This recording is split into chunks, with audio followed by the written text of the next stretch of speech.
Hello students, good morning. This is Gautam Kumar teaching you civics. Today I am going to teach you about livelihoods. तो livelihoods में rural livelihoods के बारे में आज हम लोग डिस्कस करेंगे. तो there are two types of livelihoods. एक होता है फार्म वर्क और दूसरा होता है non farm work. Farm work में क्या होता है? एग्रीकल्चर, खेती बाड़ी होती है. फार्मिंग में खेती बाड़ी हो गई. नॉन फार्मिंग वर्क में होता है जैसे चाय की दुकान है, पान की दुकान है, ठीक है. इसमें आ जाता है शॉप्स एंड उसके बाद ट्रेड, ठीक है, शॉप्स ट्रेड. उसके बाद रिपेयर, जैसे साइकिल रिपेयर हो गया, cycle repair shop, T shops, ठीक है. कुछ तो दो अंतर है इसमें कि एक होता है लाइवलीहुड में. यदि शहर की तरफ हम देखते हैं तो लोग ज्यादातर नौकरी और व्यापार में लगे होते हैं या अपनी उनकी दुकानें होती हैं या नौकरी करने जाते हैं. लेकिन यदि हम गांव में देखें, ग्रामीण स्तर पर ज्यादातर लोग क्या करते हैं कि खेती बाड़ी करते हैं. इसके अलावे वो क्या करते हैं, रियर द एनिमल्स, वो एनिमल पालते हैं, उससे भी गुजारा होता है. अब सवाल है इसमें कि जिसके पास कम जमीन है वो क्या करता है कि खेतीबाड़ी भी कर लेता है और दूसरा काम भी कर लेता है या दुकान चलाता है अपना.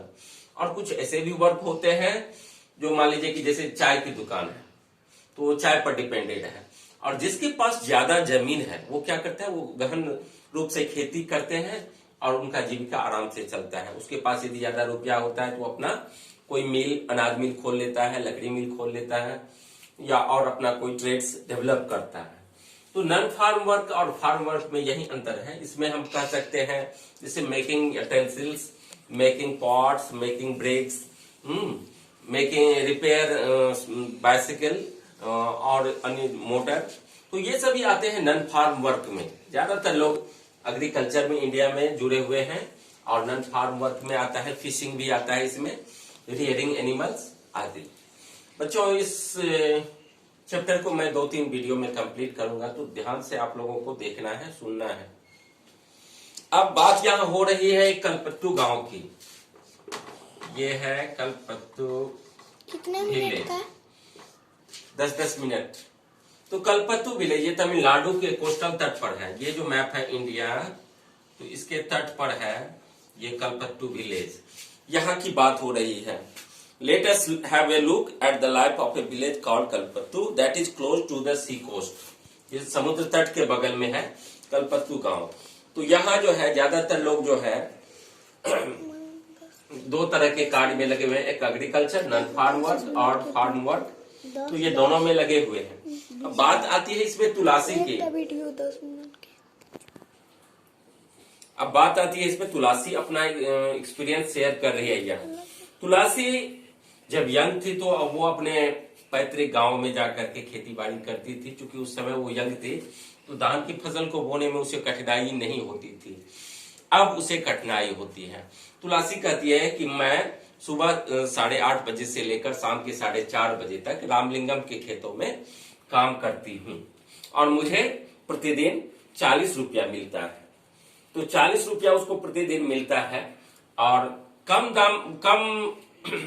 मजदूरी पर भी वो तुलसी काम करने के लिए तैयार हो जाती. इसलिए कि जब कभी रामलिंगम को काम होता है तो तुलसी को बुलाया जाता है. तुलसी के पास अपनी जमीन नहीं है, सिर्फ घर जितना में उसका घर है बस उतना ही है. वो लैंडलेस लेबरर है, ठीक है. तो तुलसी का हस्बैंड जो है वो भी काम करता है. क्योंकि एक आदमी के कमाने से तो परिवार नहीं चल पाता है, इसलिए तुलसी का हस्बैंड भी वो बालू, कंक्रीट जो होता है पत्थर, उसको या ब्रिक्स को ढोने में, लोड करने में और अपलोड करने का, अनलोड करने का काम करता है. ये तुलसी का एक्सपीरियंस है. और तुलसी के बाद हम शेखर की जाएंगे. तो हमारे देश में ढेर सारे ऐसे लैंडलेस लेबरर हैं, ढेर सारे, बहुत सारे ऐसे लैंडलेस लेबरर हैं, जमीन नहीं, जिसके पास मजबूरन किसी के यहाँ काम करना पड़ता है. तुलसी कहती है कि मैं रामलिंगम में के खेतों में काम करने के अलावा घर पर भी सारी काम करती हूँ. जैसे बर्तन धोना, कपड़े साफ करना, उसके बाद शाम में चूल्हे के लिए जलावन, जंगल जाकर जलावन लाना, ये सारे काम तुलसी करती है। तुलसी का हस्बैंड रमन जो है शाम को ग्रोसरी लाता है और फिर गुजारा होता है। तो ये तुलसी अपना एक्सपीरियंस कर रही है। तो तुलसी का हस्बैंड रमन वो भी काम करता है और तुलसी भी काम करती है। ये एक्सपीरियंस था तुलसी का। अब जो है, अब एक है शेखर का एक्सपीरियंस, मैं यहाँ बता रहा हूँ। कितने मिनट हुए? 5। तुलसी का अब मैं शेखर का एक्सपीरियंस। तो शेखर के पास कुछ अपनी जमीन है। शेखर के पास क्या है? अपनी जमीन भी है। और शेखर ने क्या किया है कि एक गाय पाल रखी है, जिससे जो दूध होता है ना, उसको पड़ोस के बाजारों में जाके बेच देता है। और दूसरा, शेखर जो है वो रामलिंगम के राइस मिल में काम करता है। किसके मिल में काम करता है? रामलिंगम के राइस मिल में काम करता है। ठीक है। शेखर जो है अपनी जमीन है तो खेती बाड़ी भी करता है, लेकिन शेखर जो है लेबर नहीं लगाता है अपने खेतों में काम के लिए। वो खुद काम करता है और अपने कुछ मित्रों को बुला लेता है काम में, और बदले में उसे भी काम, उसके खेतों में भी काम करने के लिए शेखर जाता है। गर्मी बहुत है, इधर देना उधर कैमरा मत देना, ठीक है? यहाँ फोकस।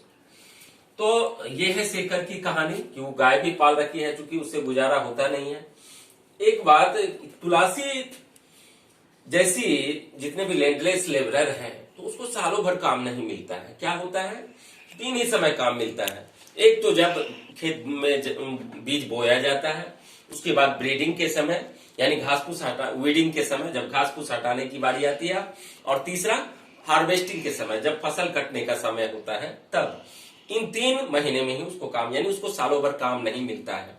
आज आप देख सकते हैं कि यूपी बिहार के ढेर सारे लोग माइग्रेट करके दिल्ली, पंजाब, मुंबई, गुजरात, हरियाणा जाते हैं काम करने के लिए, और फिर जब यहाँ आ जाते हैं, यहाँ भी काम कर लेते हैं। तो चूंकि उसको सालों भर एक जगह काम नहीं मिलता है, इसीलिए तो शेखर रामलिंगम के मिल में क्या काम करता है? शेखर के पास अपनी जमीन है, शेखर के पास एक गाय है, और शेखर जो है, शेखर की ये रामलिंगम की पत्नी जो है ना करुथम्मा, वो सुपरवाइज करती है, काम देखती है। तो शेखर की ये कहानी है।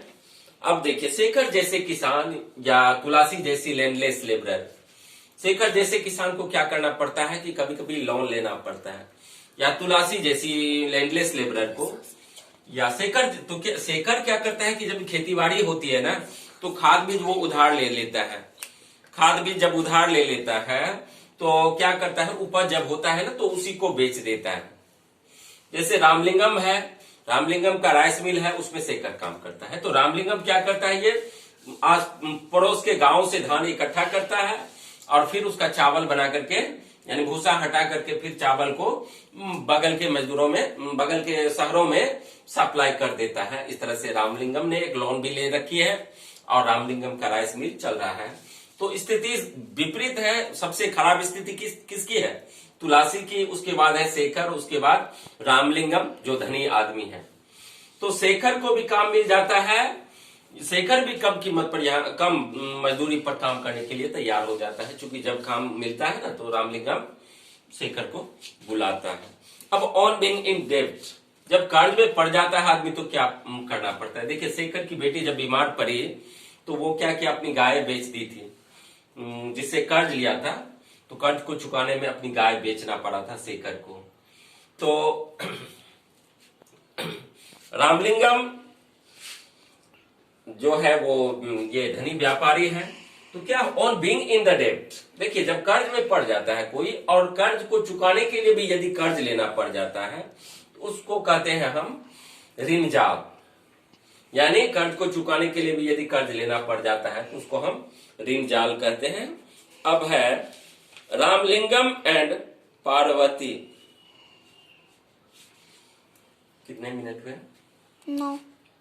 तो अगले वीडियो में हम लोग फिर इसका बाकी पार्ट हम लोग देखेंगे, जानेंगे, समझेंगे। तब तक के लिए बाय।